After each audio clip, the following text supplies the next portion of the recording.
Now we're going to take a look at the second problem, and that is what we call a rambling sentence. And a rambling sentence essentially consists of many clauses, often but not always joined by a coordinating conjunction. So take a look at example 1. John usually gets up before 7 o'clock, but yesterday his alarm clock did not ring, so he was still asleep when his boss called him at 10:30 to ask where he was and tell him that he would lose his job if he was late again. Right? I mean, it's a sentence that keeps going on and on. Although there were places where you can make a pause, where you can stop the sentence, it just keeps going on and on. The second sentence is even worse. Although the blue whale has been protected for over 30 years and its numbers are increasing, especially in the North Pacific where whale hunting has been banned, it is still at the risk of extinction as its habitat is being polluted by waste from oil tankers and plankton, its main food source, are being, I can't even get through the entire sentence without having to take this sort of very, very deep breath. And that's not obviously the only way you can tell if you have a rambling sentence, but it is one of the key, one of the kind of test I like to apply. Can I get through the sentence? Can I read it out loud without without having to take a couple of be sort of exhausted by the time I get just halfway through the sentence, right? So let's take a look. What are some of these solutions to rambling sentence? I mean, it's obviously actually a pretty obvious solution, right? The solution is to break up the rambling sentence into several smaller sentences. So if we take a look at example 1, there are a couple of different ways we can do this. We have a 4-sentence solution. John usually gets up before 7 o'clock, period. Yesterday his alarm clock did not ring, period. He was still asleep when his boss called him at 10:30 to ask where he was, period.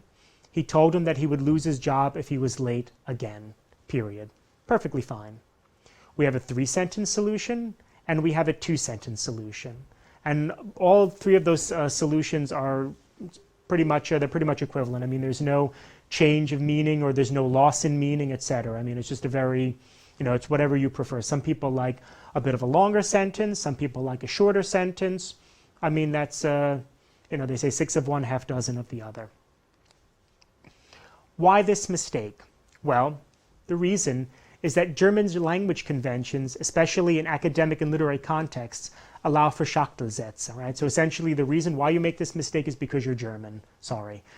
A Schachtelsatz is a langer, kompliziert gebauter Satz mit mehrfach untergeordneten Nebensätzen. However, what is allowed or considered appropriate style in one language is not always so in another language. And if you want a good example of a Schachtelsatz, essentially just open up any book by Thomas Mann, just open up Buddenbrooks, and I think on the first page or the first 2-3 pages, you have very, very, very long Schachtelsätze, right? I mean, you see this in German academic writing as well.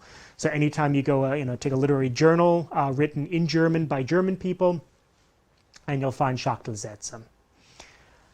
You can express complicated thoughts or ideas, right? You don't need to write baby sentences, but grammatical complexity and sheer sentence length are not always indicative of complexity or clarity of thought. And that's something that you always have to remember as a student. And this is sort of one of the things that students will always ask me. They'll say, well, Mr. Forlini, I want to write, a good, decent, sort of big boy or big girl sentence. And you say, well, yes, you can write complex sentences. You can express complex ideas, but you don't need to have these rambling, long run-on sentences. You can shorten them. You can vary them. So maybe have maybe if you want to have a very long sentence, that maybe goes over, uses 1 or 2 conjunctions, you might then want to follow it up with a shorter sentence or 2 or 3 shorter sentences. Variety is the spice of life. But this is something that's important to remember. Grammatical complexity and sheer sentence length do not always equal complexity or clarity of thought. That's something that a student really needs to, the German students really need to internalize. So my rule of thumb is that a sentence should contain one idea or idea complex. So let's take a look at how we broke up the second example sentence. The blue whale has been protected for over 30 years, period. Its numbers are increasing, especially in the North Pacific where whale hunting has been banned. So obviously we have where whale hunting has been banned is the reason for why its numbers are increasing, especially in the North Pacific. So first sentence, second sentence, you have one idea complex. yet it is still at risk of extinction. Third idea. Why?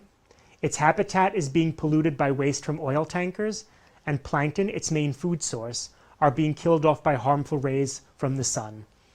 One idea complex, namely you have two reasons as to why it's still at risk of extinction. These rays can penetrate the Earth's atmosphere because there's a huge hole in the ozone layer over Antarctica. And you have then the last sentence gives the reason for why plankton, its main food source, are being killed off. Any questions on that? No? Good.